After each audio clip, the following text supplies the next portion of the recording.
తెలుగు వాళ్లకు అతిపెద్ద పండగ సంక్రాంతి. ఆ పేరు వినగానే గుండెల్లో ఏదో తెలియని ఉత్సాహం వస్తుంది. కళ్ళ ముందు పచ్చని పొలాలు, మట్టి వాసన, ఇంటి ముందు ముగ్గులు, హరిదాసులు, ఊరి సందడి అన్నీ కళ్ళ ముందు కదులుతాయి. సంక్రాంతి అంటే కేవలం పండగే కాదు, మన సంస్కృతి, మన అనుబంధాల పండగ. ఇప్పుడే సంక్రాంతి సంబరాలు ఆంధ్రప్రదేశ్, తెలంగాణ రాష్ట్రాల్లో ఘనంగా మొదలయ్యాయి. రాష్ట్రాల్లోని ఊర్లన్నీ పండగ కలను సంతరించుకున్నాయి.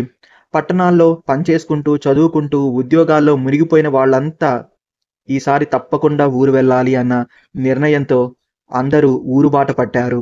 దాంతో రోడ్లన్నీ వాహనాలతో కిటకిటలాడుతున్నాయి. బస్ స్టేషన్లు, రైల్వే స్టేషన్లు ప్రయాణికులతో కిక్కిరిసిపోయాయి. రైళ్లలో నిల్చుని ప్రయాణించాల్సి వచ్చినా సరే ఊరికి చేరాలన్న ఆనందం ప్రతి ఒక్కరి ముఖంలో స్పష్టంగా కనిపిస్తుంది. సంక్రాంతి అంటే కేవలం 3 రోజుల పండగ కాదు. ఇది ఒక ఎమోషన్. ఒక తరం నుంచి మరో తరం వరకు కొనసాగుతున్న సంప్రదాయం. మొదటి రోజు భోగి. పాతదనాన్ని వదిలి కొత్తదనానికి స్వాగతం పలికే రోజు.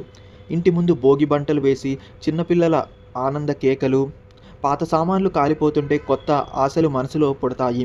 తర్వాత మకర సంక్రాంతి. ఇంటి ముందు రంగురంగుల ముగ్గులు, గొబ్బెమ్మలు, పూల అలంకరణలు, కొత్త బట్టల్లో మెరిసే కుటుంబ సభ్యులు, పొంగలి పాత్రల నుంచి వచ్చే గుమగుమలు, ఇల్లంతా పండగ పరిమళం ఉంటుంది. ఆ తర్వాత కనుమ. ఇది నిజంగా పల్లె పండగ.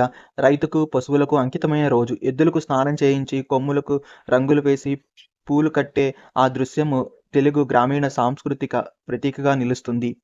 ఈ పండగ మజా ఏంటంటే సంక్రాంతి వారం ముందు నుంచే ఊరంతా సందడిగా మారిపోతుంది. ఇంటింటా శుభ్రము, రంగు, వంటల హడావిడి. పండగ అయిపోయిన తర్వాత కూడా వారం రోజుల పాటు ఆనందం తగ్గదు. అది సంక్రాంతి ప్రత్యేకత.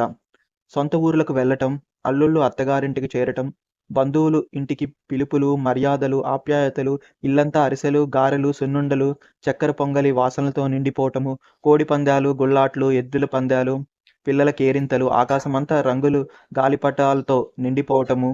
అబ్బబ్బో! ఇవన్నీ చూస్తే అనిపిస్తుంది ఇలాంటి పండగ మరెక్కడా ఉండదేమో అని. సంక్రాంతి అంటే పండుగ కాదు, పెద్దల ఆశీర్వాదం, చిన్నల చిరునవ్వు, బంధాల బలం, మన ఊరు, మన వాళ్ళు, మన సంస్కృతిని గుర్తుకు తెచ్చే ఉత్సవం. ఇదే సంక్రాంతి. ఇదే తెలుగు పండగల గొప్పతనం.